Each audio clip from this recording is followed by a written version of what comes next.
everybody. Welcome to the Brit and Yankee pub. This is the Brit, Phil Clark, on December the 19th, day 19. 5 days to go until the big event. 4 days left in our Advent beer calendar, curated by yours truly. And I'm very, very happy to say that helping me taste today across, well, at least a third of the country anyway, a long way south and a little bit east, in lovely, sunny Florida, is my good chum from Barrel of Monks Brewing, Mr. Kevin Abbott, Director of Operations, and also one of the hosts of a great podcast called United We Drink. Hello, Kevin. Well, thank you for having me, and may I say ho, ho, ho, and Merry Christmas to all. It's an honor and a privilege to be invited to share a beer with you on your Advent calendar journey. Thank you. And I do like your pretty Christmas lights up the back there, and you have your Christmas sweater on. Beautiful. It's a onesie, just so you know. Oh, you're not going to stand up and give us a twirl, are you? Well, I mean, it depends on how much of this beer I drink. So just so you know, it's about 66 degrees in Florida. It's still a little bit too warm for a sweater. So a nice thin onesie that I can wear the whole family for Christmas. This is more my speed. All right, very good. You can sit out in on your deck or in the garden and enjoy some Father Christmas Ale, which incidentally is Barrel of Monks' fantastic Christmas Ale. Are you sold out of that yet? We've got a couple cases left, and then we have a couple variants coming out we just came out, which are our coffee version called Christmas Morning and our Wild Father Christmas, which is a wild barrel age version. So we had 3 versions this year, and we have a little bit of each one of them left. Very nice. Well, enough of your beers. Let's get to the beer today. As the people who are watching this video saw, I've already opened up today's beer. And believe it or not, Father Christmas took one down to Florida. As you saw there, Kevin has it. Now, where's mine, Kevin? It's in my little stocking here, in my Christmas sweater. I'm going to pull that out. There we go. So I, too, have this fantastic beer, which is from Church Street Brewing. It's called Double Barrel Doppelbock. It is a barrel-aged doppelbock beer, as the name gave away. And this is done in port and bourbon barrels. Now, he's already opening his. I'm way behind here. So I'm going to open mine up. I've always been advanced for my age. Yeah, I know. I'm not trying to do a pour for the camera here. I also got to show that I got the Delirium Noel glass going. Oh, got it. His and all. Nice. Absolutely incredible. There we go. Beautiful. So what we normally do is we pour out the beer and then we try and review it. And of course, you guys down there are well known for your Belgian beers. This is, I guess, a barrel-aged German beer. So what do you think on the aroma? So you mentioned the port and the bourbon barrel, and I definitely get a lot of wood, right? I get a lot of that charred oak. You thought that was good, didn't you? I refrained. And you refrained verbally, but not physically. So no, there's a lot of that charred oak there, those tannins, the spiciness, the pepperiness, and I'm definitely picking up some of the port notes on that, which is nice. It's one of my favorite barrels to use for a dark beer like this. I think it's a barrel that is underused and should be used more. Well, they're expensive. That's one of the reasons. They are expensive. Yeah, I agree. I know when I first tasted this beer, we had Chuck Fort, who you know, who's the senior brewing consultant over at Church Street. And he's done a few reviews for us. He's done though for the year. He's finished. And I cracked open a 20-year-old port that I had and paired it up with this. And I got to tell you, it was a great pairing. So if you've got a port, any port in a call. No, any call in a port. What is it? Any girl in a port. Any port in a storm, I believe. Like that. Oh, that's it. Yeah, there we go.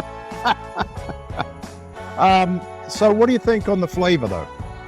I mean, this is a really nice doppelbock. I've had the base version of it as well. And when you're looking for a doppelbock, you want that chewy, malty. You get dark chocolate. You get dried fruits like figs and things of that nature. And I'm getting all that here, which is really, really nice. Like anything else, you got to start with a good base beer. A lot of people take a crappy imperial stout or a crappy brown ale and they just put it in barrels and like, oh, it's magic, it's good now. Well, no, you can't hide all the flaws that way. So the base beer is really nice, well made, very flavorful, and this is just adding all the right notes to it. It's hitting it with the oak and the toast and the char from the barrel. I think it spent the right amount of time in a barrel because I'm getting all those things, but it's not dominating. This is scratching my itch. So I have to say that the base beer, for folks who don't know, is from Church Street, called Pontificator. And it is a very chewy, well-made doppelbock. It's kind of my baseline. I wouldn't say it's one that's on the lager side of doppelbocks.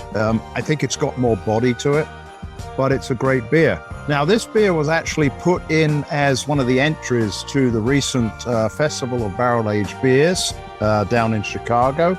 Alas, they did not win. But it's a winner in my book anyway. So I just got to ask you, why is your microphone not red? It should be like a big red nose. You got a big black one there.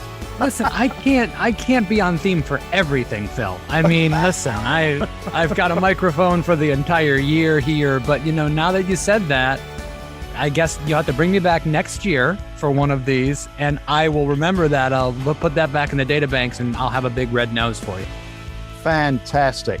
Well, we have had quite a few great beers. Alas, I did not have a Barrel of Monks beer in there. Maybe we'll get one next year. We'll see. I'm hoping to come down to Florida at least sometime and come down and taste everything on site. Well, you also know a guy, and I know a guy. We can get you something, even if you don't make it down, which we talked about. We'd love to have you. I could always get a bottle of Father Christmas or something up there for you next year. Great. Well, this is, as I say, Double Barrel Doppelbock. For me, one of the beers of the year. Before we go, tell everybody about your podcast, United We Drink, because I was very honored to be able to come on as a guest one time. Yeah, UnitedWeDrink.com. You can go to, check us out, find us, find our podcast. You can find us on all the normal podcasting sites, places, stores, whatever you want to say. I'm not good at plugging our show. That's the other guy's job. But no, the other two guys that I do this with, two very good friends of mine, Mike Urevich and Joel Codner. And we talk about a lot of stuff inside the industry when it comes to craft beer. And we cover a lot of stuff about our local market, but also try to put that in the context of the greater beer world in our country and in our world. So it's a lot of fun. We come out every 2 weeks with a new show, and I think it's worth a listen. Every fortnight. Okay, that sounds much more fancy that way. Yeah, I know. Where's my top hat? You've come onto my list of podcasts to listen to, but you're still second to the Premier League one, so I'll take it. Yeah, there you go. Well, thank you very. What are you doing for Christmas, by the way? Are you having? Probably you had a lot of celebrations at the brewery, and I think in listening to one of your other podcasts, you're not anticipating anybody doing any drinking in January. No, so we already had our Christmas party at the brewery, so we do that kind of earlier on in December. And for me personally, I'm going with the family to Universal Studios and gonna do that for my 3.5-year-old to take him to Harry Potter World and let him just be in heaven, and I'm gonna ride some roller coasters. So that's what I'm personally doing for Christmas. We do have, like I said, some Christmas beers still hanging around the brewery that people can pick up. We've got some specialty beers that we released for the Christmas party that are still around, like our Ginger Triple, and we did an IPA with spruce tips and stuff like that. So the season will continue on. We'll have some of these beers still probably kicking around in January. But the tap room's all decorated, and Christmas is a big deal in the Belgian beer community, so it's a big deal for Barrel of Monks. Are you going on Christmas Day? Yes. Oh my God. We wanted to switch it. Yeah, we wanted to switch it up this year, and it was a suggestion from my brother and sister-in-law, and they said we got to do this. And they said, "Hey, listen, we live 4 hours from the park, so let's just make it happen." Sounds like a great time. Well, I will raise my glass to you. I wish I could do a clank with you. I'll tell you what. Hold on. I've got another one here. You've got a few glasses there, Phil. Let's imagine that you're here, and I'm going to say, cheers to... Oh, I'll do that again. There we go. Beautiful, wasn't it? Cheers to you guys. Thanks very much for coming on. I'm so glad that you could enjoy the beer. By the way, folks, it's not distributed down in Florida. He got a little parcel from the Brit. So, cheers, Kevin. All the best. I'm going to get this beer... If I can get my bell in the way. There we go. I'm going to give it a ding. A well-deserved ding. Ding's that thing. And it's goodbye from Santa, and it's goodbye from me, and have a great Christmas, Kevin. Thanks a lot. You too. Cheers. All the best.